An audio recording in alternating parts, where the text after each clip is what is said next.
Lost one of the biggest stars of the 70s last week and one of the best directors of the 80s and 90s. His name was Robert Redford, and he was considered the sexiest man alive at one point.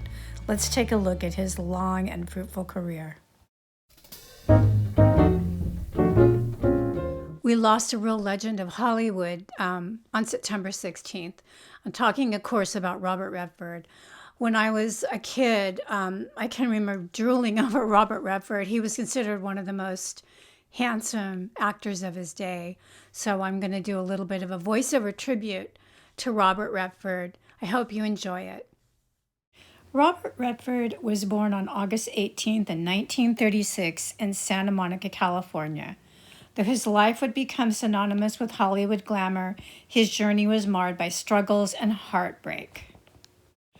After the death of his mother at the age of, when he was only 18 years old, he gave up a baseball scholarship and decided to go to New York to try his hand at acting. In the early 60s, he began appearing on television. One of his most memorable roles came in the Twilight Zone episode Nothing in the Dark, where he played a wounded young man who turns out to be death itself, a haunting foreshadowing of the complex roles he would take on later. Broadway brought him acclaim in Barefoot in the Park, both on the stage and in the Hollywood film. He became a star with Butch Cassidy and the Sundance Kid. I remember seeing this film when I was really too young to see it. I was about 8 years old, and this movie never left my mind. It's one of the best films I've ever seen. He made a hard-hitting political satire film called The Candidate, which is so appropriate for today. And then he re-teamed with Paul Newman in a movie that was one of the smash hits of that decade, The Sting. He rounded out the 70s with two standout films, the whimsical and nostalgic film The Great Waldo Pepper, which was a phenomenal success, and of course, one of his biggest films, All the President's Men. The Nixon scandal was still fresh in everybody's mind, the Watergate scandal, and this movie was very popular and very hard-hitting. In the 1980s, he embodied the American myth-making filmmaker with films such as The Natural, which was unnatural for him because he had been a baseball player and had given up a baseball scholarship early on in his life to pursue acting. And then he made one of the most sweeping epics, co-starring Meryl Streep, that had ever been seen. It was a phenomenally successful film. It swept the Academy Awards. I'm talking about Out of Africa.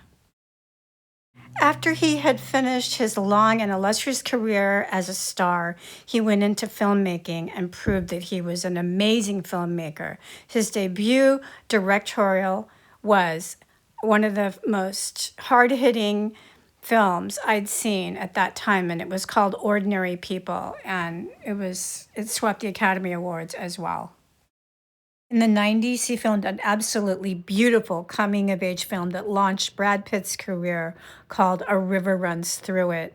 This movie is haunting and beautiful. Is there anything that Robert Redford couldn't do? Probably not, but his life was not always happy.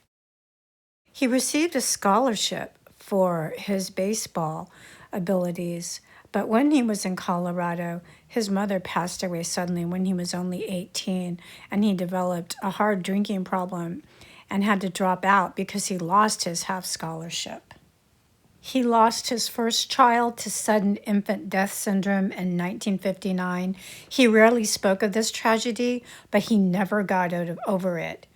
His second child, James, was born with severe medical issues. He ended up having 2 kidney transplants, and he died in 2020 of cancer at just the young age of 58. Beyond Hollywood, Redford made lasting cultural impact by founding the Sundance Institute in 1981, which created the prestigious Sundance Film Festival, now the most prestigious platform for independent cinema. His dedication to nurturing new filmmakers has reshaped the film industry and expanded opportunities for diverse voices. Though he retired from acting after The Old Man and the Gun in 2018, Robert Redford remains a Hollywood legend, remembered not just for his classic films, but for his lifelong dedication to storytelling, independent voices, social impact, and the environment. You will be sorely missed. R.I.P. to Robert Redford. Thanks for joining me for the Robert Redford voiceover tribute.